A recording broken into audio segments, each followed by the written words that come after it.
can't leave my room because there's bacteria on the wing, so I wasn't really getting my exercise in, but they brought me a bike. But that's not why I started this vlog. I started this vlog because I have an update. So last week I had a PET scan. I had the PET scan because they wanted to check if the new treatment is even working at all, because if it's not working, then we're obviously not going to continue. So I had my scan on Wednesday the 10th, I think. The 12th? Was it the 12th?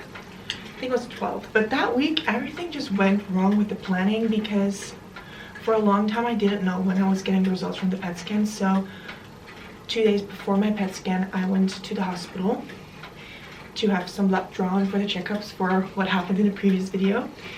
Everything looking good again, but I went to my wing just to ask when I was getting my results, because there was no appointment scheduled. And then they told me that I was written on this board, this very important board, and that it wasn't scheduled in because they couldn't, because the doctor that was going to give me my results was already booked to the fullest. So we went into Thursday and they could give me a call any second between the morning and 6 p.m. But I figured I was getting results quicker, because this time, you know, they were going to call me about a PET scan result, which is so important and super nerve-wracking, and I just wasn't getting my result. I had my phone on me the entire time. Every time I would get a text message or a phone call, I would get so freaked out. And I told myself, if the clock hits 6, then I'm obviously gonna call the hospital and see what's up. And so I had to do that because I never got a phone call. So I called after hours and I got a nurse on the phone, and she's like, just leave your number and your name and I'll make sure that this person is gonna talk to your doctor, and then your doctor's gonna call you tonight. And I was like, no, no. And then I got a little angry on the phone, but I recorded myself, so here it is. Dussenbroek.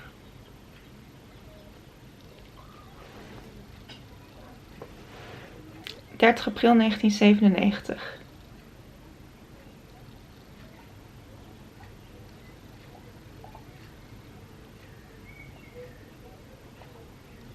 Ja, juist. Dus omdat het dus hemelvaart is, kon ik niet langskomen.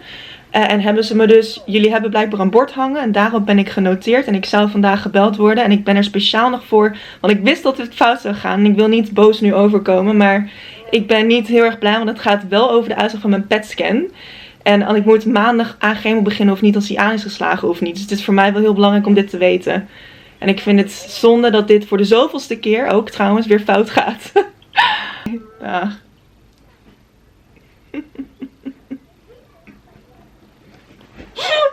Je staat voor maandag.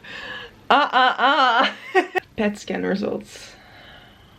How can you forget to call somebody about a PET scan result? The nurse I just had on the phone is gonna call my doctor. And then hopefully my doctor's gonna call me. So I'll get back to you guys. Eventually, after me complaining about how I do not like how the communication is going, she was like, you know what, I'm just gonna call your doctor right away and I'll make sure that he calls you back right away. And I was like, cool, that's something I can work with. That's exactly what happened, and this is me finding out about my PET scan results.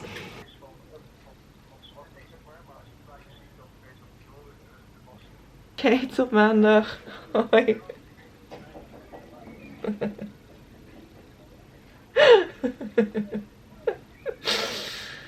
Oké. Werkt.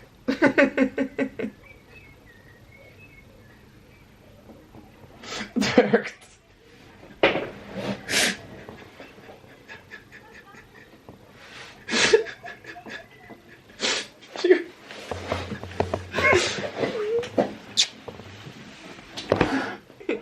So basically, I just heard that the chemotherapy is working. However, I'm having a lot of pains in my feet, which is something that this causes. So we're gonna stop with that and we're gonna continue on with just chemotherapy. And then we're just gonna hope that that is gonna remove, in the hopes, everything, including with the chemotherapy. If not, then it will probably be reduced to the size so that's small enough to have it removed by radiation. So as far as it seems now, it's working, and we're gonna go and continue on to cure me from cancer. So that's good news. So there you have it. The treatment seems to be working. So basically what my doctor told me is that my tumor is not this big mass anymore, but it's starting to be killed from the inside out. So on the new PET scan, you could see like little white dots in the tumor, which is a really good sign. So we're gonna continue on with the treatment. There is a little but, of course. There's always a but. I'm having neuro pains in my feet ever since I had BCOB, which was the previous treatment, and it hasn't gone away yet, and it's really bugging me in my day-to-day life. I can't really do my grocery shopping without having extremely painful feet. So we're gonna stop with that medicine, that medicine that they were so happy about that I was getting. There's this thing in Brixie that also BCOP has, and it will only make my feet worse, and it could cause me permanent damage to my feet. And my doctor really doesn't want me to show up in 20 years and be like, well, it's great that we did Brexie back in the day, but now I can't walk anymore. But despite the fact that he wants to stop with the Brexie, he's still very positive and hopeful about the DAP chemo treatment.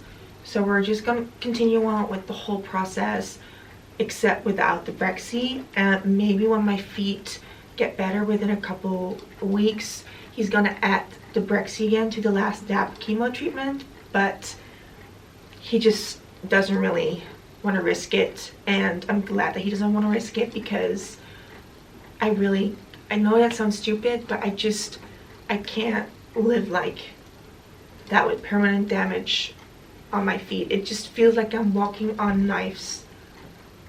That's very painful. So I'm in the hospital again for DAP treatment. Today's my second day. I'm leaving tomorrow, so I have that 3 days in a row, and then I have a 3-week rest, and then I get DAP again. But that's not true. Before the third DAP, they're gonna take out my stem cells for the stem cell transplant in the future, which is gonna happen after DAP. I'll have the third DAP, 3 weeks rest, and then I get the beam chemo and then the stem cell transplant. And then I'll probably be in the hospital for like 3 to 4 weeks, which is rough, but I'm finally working towards something. It hasn't really hit me yet, because there's this fear in me that thinks that the Brexie has caused this success. I have faith in my doctor, so I feel like we can do it without the Brexie as well. But yeah, I'm working towards something. I told my friends and family the news, and I filmed all that, and I'm probably gonna release that footage next week. It was so heartwarming to get everybody's reaction, and to finally some good positive news. So I have some time to go still, and let's hope that it all works. We're looking into another 5 months of me going to kill the cancer that is within me, and I really hope you guys stick around for the journey, because the journey is not over yet.